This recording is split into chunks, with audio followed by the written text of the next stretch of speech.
Hello everyone, praise the Lord, Safu Jeshu. I hope everyone is fine. Wish you all a very very blessed happy Easter. आप सबको Easter की बहुत बहुत शुभकामनाएं। Easter को resurrection day भी कहते हैं। आज हम ईस्टर के बारे में बात करेंगे। We all know the story of Jesus कि गुड फ्राइडे वाले दिन जीसस की डेथ हुई थी और उसके तीसरे दिन उनके प्राण उनके शरीर में वापस आ गए थे, जिसे हम सेलिब्रेट करते हैं ईस्टर के तौर पे, which means on the day of good Friday Jesus died for the sake of our sins, to save us from our sins. But on the third day, on the day of Easter, Jesus rose from the dead. यानी तीसरे दिन जबकि हम जिसे Easter celebrate करते हैं, उस दिन जीसस की आत्मा उनके शरीर में वापस आ गई और दोबारा से जीवित हो गए, उन्हें नया जीवन मिला और इसलिए हम ईस्टर का सेलिब्रेशन करते हैं। Now Jesus is the Lord of Resurrection. Jesus को हम पुनरुत्थान का परमेश्वर कहते हैं, यानी पुनरुत्थान का ईश्वर। He resurrected many people while he was living on this earth. यानी जब जीसस इस दुनिया में थे तब उन्होंने बहुत सारे मौजे करे, मेरिकल्स करे और उन्होंने कई लोगों को जीवित करा। यानी अपने रेजरेक्शन से पहले कई लोगों को वो दोबारा से मुर्दों को जीवित कर चुके थे, वो दूसरे को रेजरेक्शन दे चुके थे, जिसमें एक नाम बहुत फेमस है, लाजरस का नाम, जिनकी बहनें थी मार्था और मरियम। जॉन, अगर आप चैप्टर 11 देखें जॉन की बुक, तो वहाँ लिखा है कैसे जीसस ने लाजरस को दोबारा से जीवित करा। अगर आप ल्यूक चैप्टर 7 देखें तो वहाँ लिखा है एक विडो थी जिसके सन की डेथ हो जाती है, उसके बेटे की डेथ हो जाती है। वो नैन नामक एक गांव में रहती थी, तो जीसस ने उसे भी दोबारा से जीवित करा।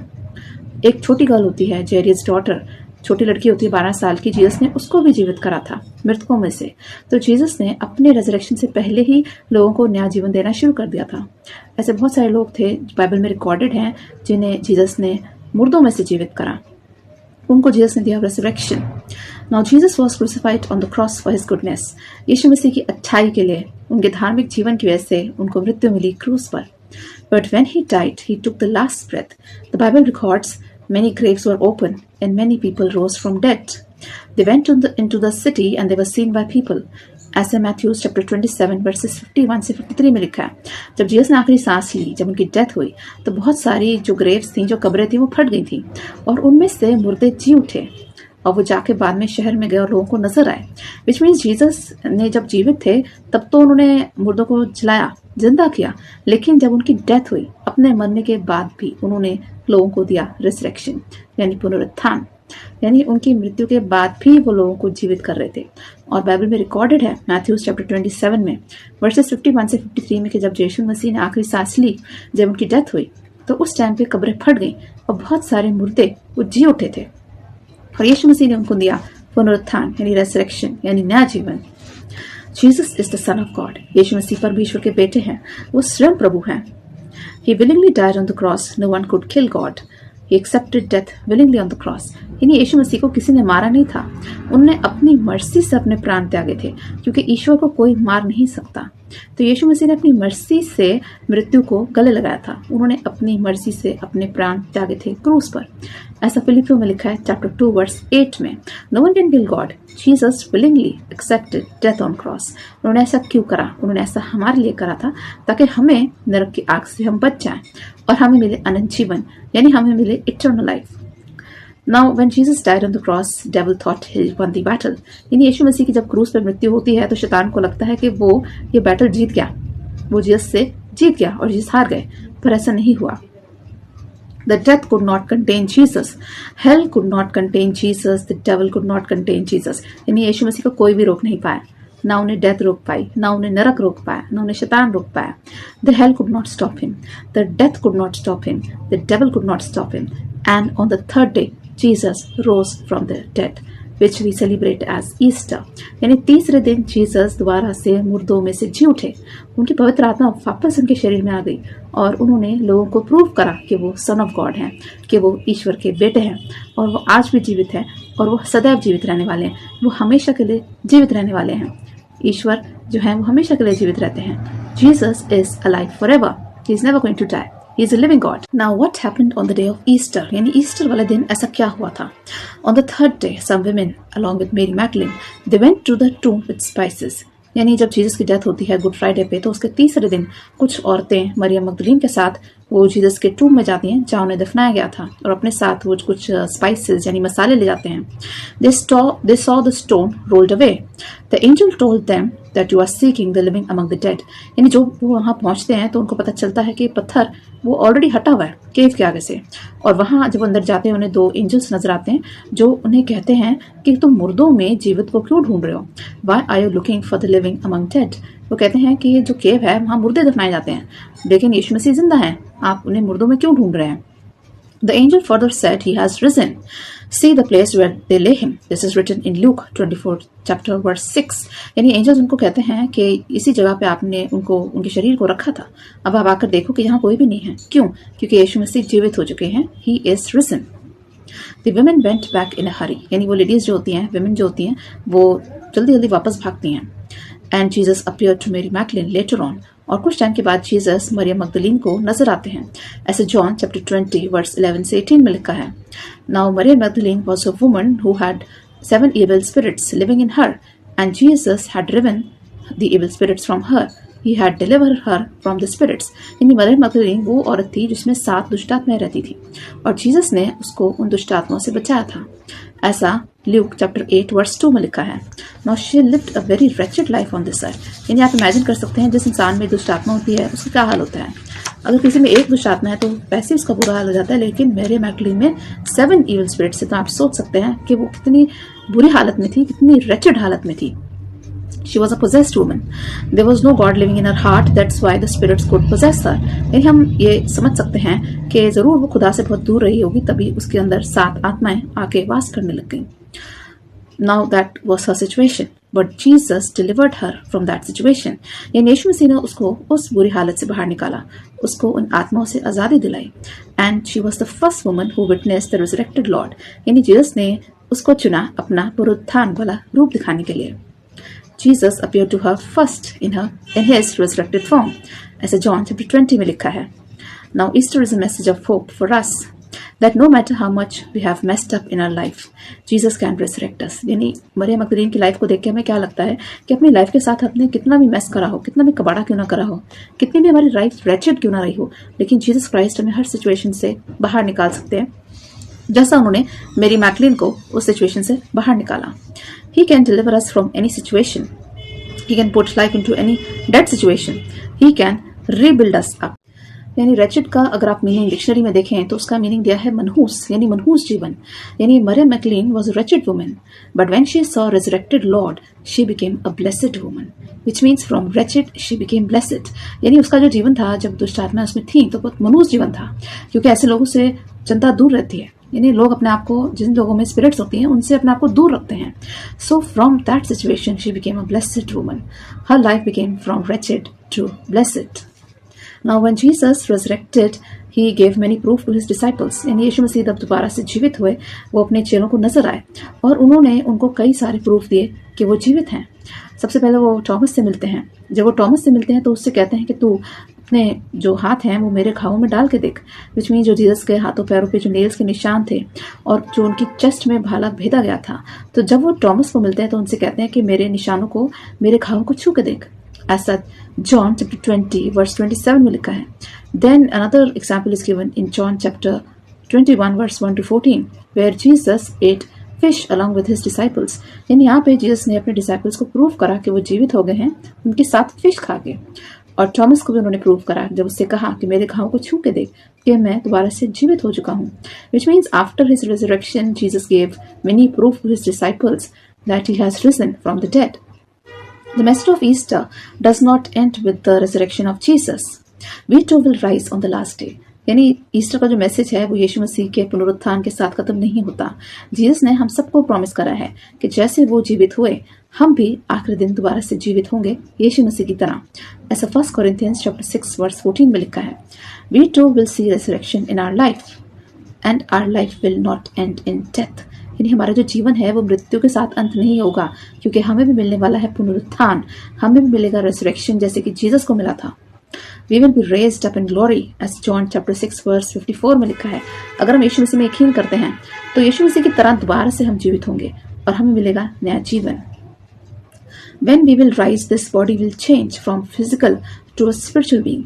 अगर आप फर्स्ट कोरिंथियंस देखें चैप्टर 15 वर्स 51, 52 और 53 कहती है कि हमारी जो फिजिकल बॉडी है ये चेंज हो जाएगी स्पिरिचुअल बॉडी में, विच मीन्स रेजरेक्शन के बाद हमें एक नई बॉडी मिलने वाली है जो कहलाती है स्पिरिचुअल बॉडी। क्योंकि अभी जो बॉडी हमारे पास है ये कहलाती है physical body, but our physical body will change into a spiritual body. The physical being will die and the spiritual being will take over. यानी ये जो हमारी बॉडी है ये तो नश्वर है, ये नाश हो जाएगी, नष्ट हो जाएगी और हमें मिलेगा एक नया बॉडी, एक नया शरीर मिलेगा रिजरेक्शन के बाद जो कहलाती है spiritual body. We will rise in spiritual form, यानी हम स्पिरिचुअल फॉर्म में जी उठेंगे। This physical body will be corrupted and we will be raised up in spiritual form. यानी ये जो हमारा शरीर है ये नष्ट हो जाएगा और जब हमारा पुनरुत्थान होगा, जब हम रेजरेक्शन होगा हमारा, तो हमें मिलेगा एक नया शरीर जो कहलाता है spiritual body. This will be a glorified body. ऐसा 1 Corinthians chapter 15 वर्स 43-44 में लिखा है कि जो हमारी बॉडी होगी वो महिमान्वित होगी, वो ग्लोरीफाइड बॉडी होगी। Our body will die due to sin, but we will be raised because of His grace. यानी हम अपने पापों के कारण मरते हैं, लेकिन जब हम दोबारा से जीवित होंगे वो ईश्वर के अनुग्रह के कारण हम जीवित होंगे। ऐसा रोमन्स चैप्टर 6 वर्स 11 में लिखा है, We will die because of our sins, but we will be raised up in glory, and this will happen only due to grace of God. Now the Bible says कि जब हमें दोबारा से जीवन मिलेगा तो मृत्यु हार जाएगी। O death, where is your sting? O grave, where is thy victory? यानी बाइबल हमें बताती है कि मैं मृत्यु तेरा डंक कहाँ रहा और एक ग्रेव तेरा डंक कहाँ रहा, which means the death will end and we will be victorious over death. यानी जब हम दोबारा से जीवित होंगे तो हम मृत्यु को हरा देंगे। और बाइबल में लिखा है आयत में कि हे मृत्यु कहाँ रहा तेरा डंक। 1 Corinthians chapter 15 verse 55 में लिखा है कि हे मृत्यु कहाँ है तेरा डंक, which means अब हम मृत्यु से डरते हैं लेकिन तब हम मृत्यु से नहीं डरेंगे क्योंकि हमें मिलेगा पुनरुत्थान, रेजरेक्शन यानी नया जीवन। Jesus was victorious over death, यानी यीशु मसीह को जब पुनरुत्थान मिला तो उन्होंने मृत्यु को हराया। इस 1 Corinthians chapter 15 verse 54 में लिखा है, Jesus defeated death, he defeated hell, he defeated Hades, he defeated sin. क्योंकि सिन की वजह से मृत्यु इस दुनिया में आती है, तो यीशु मसीह जब दोबारा से जी उठे उन्होंने सबसे पहले सिन को हराया, फिर उन्होंने डेथ को हराया, फिर उन्होंने हेल को हराया और उन्होंने हराया डेविल को। He defeated sin, he defeated death, he defeated hell and he defeated the devil. This is written in 1 Corinthians chapter 15 verse 54. Now there will be two kinds of resurrection, यानी जब हम लोग जब मर जाएंगे उसके बाद दो तरह का resurrection रेवलेशन में लिखा है। First resurrection will happen when Jesus will come back in glory. अगर आप देखें रेवलेशन की बुक में लिखा है कि जीसस एक घोड़े पर आएंगे एक किंग की तरह और उनके ऊपर लिखा होगा king of kings and lords of lords. तो जब जीसस एक घोड़सवार घोड़े पर आएंगे और he will come like a king, he will come like a bridegroom, then some people will be raised up. Now who will be those people? The ones who died for the sake of Jesus and his testimony and for the word of God. यानी जितने लोग यीशु मसीह के कारण मरेंगे और उनकी testimony के कारण और जो लोग गॉस्पेल के लिए यानी वर्ड ऑफ गॉड के लिए अपनी जान देंगे, फर्स्ट रेजरेक्शन उनको मिलने वाला है।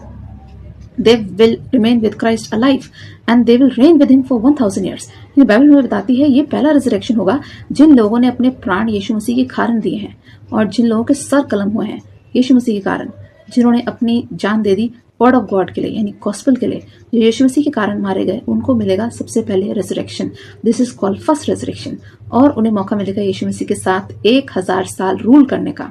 दे will reign with Christ for 1000 years. This is called the first resurrection and they are the most blessed people. यानी जो पहला रेजरेक्शन में जो पार्टिसिपेट करेंगे वो सबसे ज्यादा ब्लेसेड हैं क्योंकि वो सबसे पहले यीशु मसीह को देखेंगे, वो सबसे पहले उनके दर्शन करेंगे एक राजा के रूप में, एक ब्राइडग्रूम के रूप में, एक दुल्हे के रूप में। ऐसा रेवलेशन चैप्टर 20 वर्स 4 and 5 में लिखा है। और सेकंड रेजरेक्शन कब होगा? When Jesus will come back again to defeat the devil. यानी जब यीशु मसीह शैतान का अंत करेंगे, जब उसको हेल में फेंकेंगे। ऐसे रेवलेशन चैप्टर 20 वर्स 10 में लिखा है कि Jesus will put the devil into hello forever. और जब यीशु मसीह शैतान का नाश करेंगे, उसको हेल में फेंक देंगे, उसके बाद होगा सेकंड रेजरेक्शन। जो बचे हुए लोग होंगे वो उसके बाद वो जीवित होंगे, विच मीन्स जितने लोग बच जाएंगे फर्स्ट रेजरेक्शन के बाद जो बचे हुए लोग होंगे they will be raised up after the devil will be thrown into hello. यानी जब शैतान को जीसस हेल में फेंकेंगे उसके बाद जो बचे हुए लोग होंगे उनका रेजरेक्शन होगा। Then the Bible says many will rise up, the dead will give up the people, the fire will give up the people, sea will give up the people. Which mean जितने लोग fire से मरे हैं, कोई सी में जाके मरा है, कोई समुद्र से मरा है, कोई एक्सीडेंट से मरा है, कोई बीमारी से मरा है, ये सब लोग दोबारा से जीवित होंगे। And people will rise up on the last day and then the judgment will come, और उसके बाद आएगा जजमेंट। ऐसा रिवलेशन चैप्टर 20 वर्स 13 में लिखा है कि सब दोबारा से जब जीवित हो जाएंगे तब लोगों का जजमेंट होगा। यानी रेजरेक्शन तो सबका होगा, लेकिन उसके बाद जब जजमेंट होगा तो अच्छे लोग हेवन में जाएंगे और बुरे लोग हेल में जाएंगे। दोनों तरह के लोग होंगे, यानी जो लोग अच्छे कामों में जिन्होंने अपनी जीवन बिताया है, धार्मिक जीवन, उनको स्वर्ग मिलेगा, और जिन्होंने बुरे काम किए हैं उनको नरक मिलेगा। Which means both kind of people will rise. Everybody will be raised up. But some will go to heaven and some will go to hell. And the judgment will be done by Jesus Christ, who is the ultimate judge. यानी यीशु मसीह सबका judgement करने वाले हैं, ऐसा Revelation chapter 20 verse 13 में लिखा है। And then the books will be open. यानी कि हमारे जो कामों का हिसाब है उनकी किताबें खोली जाएंगी। And another book will be open which is called the book of life. और एक अंतिम किताब खोली जाएगी जो कहलाती है जीवन की पुस्तक, which is known as the book of life. And if your names are written in the book of life, we are blessed people. As Revelation chapter 20 verse 15 में लिखा है, the Bible says those whose names are written in the book of life will receive heaven. यानी जिनके नाम जीवन की पुस्तक में लिखे गए हैं उनको स्वर्ग नसीब होगा। And those whose names are not found in the book of life will receive hell. यानी बुक ऑफ लाइफ खोली जाएगी और जिनके नाम उस बुक में लिखे हैं, उस पुस्तक में लिखे हैं, उन्हें स्वर्ग मिलेगा, और जिनके नाम उस पुस्तक में नहीं लिखे उन्हें नरक मिलेगा। If the names are not found in the book of life, they will receive hell, and the fires of hell will never extinguish. यानी hell एक ऐसी जगह है जहाँ हमेशा आग जलती रहती है, वहां पे आग ही आग है। That is called eternal death. वो है eternal death, यानी जो लोग hell में जाएंगे हमेशा के लिए वो जलते रहेंगे, उन्हें मौत नहीं आएगी। That is called eternal death. और जो स्वर्ग में जाएंगे उन्हें मिलेगी eternal life, उनको मिलेगी हमेशा की जिंदगी। और जो नरक में जाएंगे उनको मिलेगी eternal death, यानी नरक की आग कभी बुझने वाली नहीं है, वहां पे लोग हमेशा के लिए जलेंगे। There will be weeping and gnashing of teeth, which means वहां पे रोना होगा, दांतों का पीसना होगा। बाइबल बताती है बड़ी भयंकर जगह है, भयानक जगह है।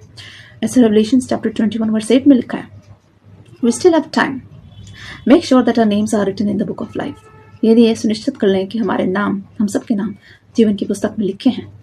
Are we confident that our names are written in book of life? क्या हम कॉन्फिडेंटली कह सकते हैं कि मेरा नाम जीवन की पुस्तक में लिखा है, कि जब इंसाफ होगा तो मेरा नाम उस बुक में लिखा होगा? If not, then we need to work hard. और अगर हमें कॉन्फिडेंस नहीं है कि मेरा नाम जीवन की पुस्तक में होगा तो हमें बहुत मेहनत की जरूरत है। We really have to work hard so that our names are found there in the book of life. यानी हमें बहुत मेहनत करना है ताकि हमारे नाम जीवन की पुस्तक में लिखे हों। The message of Easter need to be spread among people. यानी ईस्टर का मैसेज है हमें सारी दुनिया में फैलाना है। We do not live for this earthly life. यानी जो ईसाई जीवन है, जो मसीही जीवन होता है, हम सिर्फ इसी दुनिया में रहने के लिए नहीं आए। हमारा जो जीवन है वो मृत्यु के बाद अंत नहीं होगा, क्योंकि हमारे लिए एक और लाइफ वेट कर रही है, which is called the eternal life. Eternal life is waiting for all of us. If we have hope in this life, then we are hopeless. ऐसा 1 Corinthians chapter 15 verse 19 में लिखा है कि अगर मसीही जीवन अगर सिर्फ इसी दुनिया तक सीमित है तो फिर जीना बेकार है, क्योंकि मृत्यु के बाद लोग सोचते हैं हमारी जिंदगी का अंत हो जाएगा, पर ऐसा नहीं है, क्योंकि मृत्यु के बाद भी एक और लाइफ वेट कर रही है, which is called the eternal life, जो कहलाती हमेशा की जिंदगी, और हमें उसके लिए मेहनत करनी है। And we all expect that we will see ourselves in paradise. This hope we have Easter, यानी ईस्टर हमें होप देता है कि हमारे लिए मृत्यु जो है वो हमारे जीवन का अंत नहीं है, कि मरने के बाद भी हमारे लिए बहुत कुछ है, हमारे लिए होप है, हमारे लिए उम्मीद है, हमारे लिए इटर्नल लाइफ है। यानी हम सब दोबारा से जीवित होने वाले हैं और यीशु मसीह के साथ हमेशा रहने वाले हैं, जो कहलाता है स्वर्ग, जो कहलाता है गोल्डन जेरूशलम, जो कहलाता है पैराडाइज। वहां पर living a life with Christ, it is a beautiful life, which means कितना सुनहरा जीवन होगा जब हम यीशु मसीह के साथ हमेशा रहेंगे, और मृत्यु जो हमेशा के लिए चली जाएगी और कभी भी किसी इंसान का नाश नहीं होगा, हमेशा हम जीवित रहेंगे और एक सुनहरा जीवन जिएंगे यीशु मसीह के साथ। If you are living a wretched life, if you have done something mess in your life, if your life is messed up like Mary Magdalene, if you are rejected by people, remember you are highly favored by God. अगर आपका जीवन में कबाड़ा हो चुका है, अगर आपने मरियम मगदलीन की तरह एक wretched जीवन जिया है, एक मनुष्य जीवन जिया है, अगर आपको लोगों ने रिजेक्ट किया है, never feel hopeless because you are highly favored in the eyes of God. क्योंकि ईश्वर को आपकी चिंता है।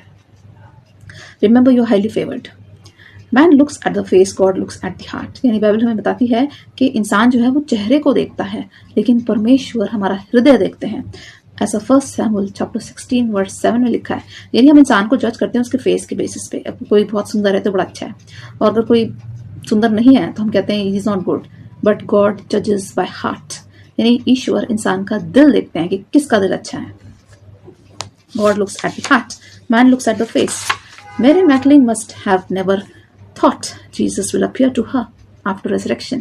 यानी मेरी मैगडलीन जो थी उसने कभी सोचा भी नहीं होगा कि यीशु मसीह उसको अपना पुनरुत्थान के बाद अपना रूप दिखाने वाले हैं. She was not expecting Jesus when she went to the tomb. उसने ऐसा नहीं सोचा था कि मैं यीशु मसीह को जीवित रूप में देखने वाली जब वो टूम में जा रही थी. She simply went to tomb because she loved Jesus. यानी वो जीसस से बहुत प्रेम करती थी और इसी कारण वो टूम में जाती है जीसस को देखने के लिए, उनको स्पाइसेस लगाने के लिए. But there was Jesus waiting for her alive. लेकिन उसको नहीं मालूम था वहाँ जीसस उसकी वेट कर रहे हैं अपने रेजरेक्शन वाले फॉर्म में, यानी जिंदा होकर दोबारा से. Jesus Christ is alive forever. Mary Magdalene would have thought that she is a sinner, but she became so famous that her name is recorded in the Bible. यानी मैरी मैगडलीन जो सोचती होगी कि मेरा जीवन कितना खराब रहा है, उसको दुष्ट आत्माओं ने झगड़ा हुआ था. She must be thinking that she had left a very wretched life and she was a very hopeless person. But उसका नाम बाइबल में दर्ज हो गया क्योंकि जीसस ने सबसे पहले अपना रूप उसे दिखाया.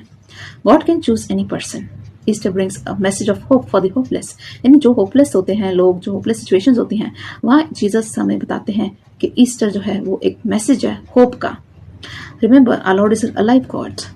He said, "I am with you always until the end of age." यानी यीशु मसीह जो हमारे जिंदा खुदा हैं, वो हमेशा के लिए जीवित रहने वाले हैं और उन्होंने वायदा किया है मैथ्यू चैप्टर 28 वर्स 20 में, "That I am with you until the end of age." वो कहते हैं मैं जगत के अंत तक तुम्हारे साथ हूँ. He said, "I am the resurrection and the life. Whosoever may believe in me shall have the everlasting life. Even though he shall die, but he shall live." यानी जॉन की किताब में चैप्टर 11 वर्स 25-26 में Jesus कहते हैं कि जीवन और पुनरुत्थान में ही हूँ और जो जीसस में यकीन करता है वो पाता है अनंत जीवन. चाहे उसकी मृत्यु हो जाए उसके बाद भी उसको मिलेगा अनंत जीवन. Jesus can choose anyone. God chose the fool to shame the wise. ऐसा 1 Corinthians chapter 1 verse 27 में लिखा है कि जीसस ने मूर्खों को चुना है वाइज लोगों को दिखाने के लिए, यानी बुद्धिमानियों को दिखाने के लिए. He chose the poor to shame the rich. यानी उन्होंने पुअर को चुना है, गरीबों को चुना है रिच लोगों को दिखाने के लिए. And he has chosen the weak to show the strong. और जो कमजोर लोग होते हैं जीसस ने उनको चुना है, जो बलवान है उनको दिखाने के लिए. Which means God can choose any person. If you are a very lowly person, remember God can choose you anytime. So live a life which is devoted to God. अगर आप 1 Corinthians देखें चैप्टर 1 वर्स 28, 29 और 30, वो भी यही कहती है God has chosen the things that are despised, lowly, broken, things that are not, to nullify the things that are. Which means जो इस दुनिया में जो सबसे निचले स्तर के लोग होते हैं, जो लो पीपल होते हैं, जो डिस्पाइज्ड होते हैं, जिन्हें लोग रिजेक्ट कर देते हैं, जिन्हें लोग नकारा मानते हैं, जिन्हें लोग मानते हैं कि किसी काम के नहीं है, ये मूर्ख हैं और जो रिजेक्टेड होते हैं, जीसस ऐसे लोगों का चुनाव करते हैं बुद्धिमानियों को दिखाने के लिए. So that no one may boast, ताकि कोई भी इंसान बोस्ट ना कर सके. अगर हमारे पास कितने भी टैलेंट्स हैं तो हम कभी बोस्ट ना कर सकें क्योंकि हमारा सिलेक्शन होता है गॉड के द्वारा. We are called into Christ by God himself, who has become the wisdom from God. यानी अगर हमारा चुनाव हुआ है तो ये परमेश्वर की देन है. Which means अगर गॉड ने हमें अपने लिए चुना है तो this is not because of our goodness or because of our talents. अगर गॉड ने हमें चुना है, हम मसीही लोग हैं, तो इसमें हमारा कोई योगदान नहीं है. ईश्वर का अनुग्रह हम पर आया है, इसलिए ईश्वर ने हमें अपने लिए चुना है. And that's why we become holy. This brings holiness, righteousness and redemption. Which means जब ईश्वर हमारा चुनाव करते हैं तो वो हमें बनाते हैं holy और हमें बनाते हैं righteous और हमें देते हैं छुटकारा हमारे गुनाहों से. Therefore it is written that if we boast, we must boast in the Lord. क्योंकि हम कभी भी बोस्ट नहीं कर सकते, हम कभी भी घमंड नहीं कर सकते कि हम बहुत धार्मिक हैं, बहुत अच्छे हैं, बहुत राइचस हैं. क्यों? क्योंकि हमारा चुनाव हमारे कामों के द्वारा नहीं हुआ, हमारा चुनाव हुआ है ईश्वर के अनुग्रह के द्वारा. And that's why if you want to boast, boast in the Lord. अगर आपको बोस्ट करना है, अगर आपको घमंड करना है तो इस बात पे घमंड करें कि आप ईश्वर के चुने हुए हैं, कि आप ईश्वर की चुनी हुई कौम हैं और इसमें हमारा कोई योगदान नहीं. ये हुआ है ईश्वर की दया, उसकी मर्सी, उसके अनुग्रह के कारण. Because we are a chosen one, we are the chosen people of God. So whatever we are today, it's only because of God and His mercies. I would like to pray for all of you. Heavenly Father, we come before you with our prayers. Father God, we pray for all the viewers who are watching this video. Father God, bless each one of us. Father God, we pray this Easter that you are going to bring a message of hope, the message of love, peace, joy in each one of us' life. Father God, fill us with your love, with your compassion, so that we display your love towards others, so that we display your compassion towards others. Thank you for rising on the day of Easter, and you have given us a message that we shall also rise on the last day.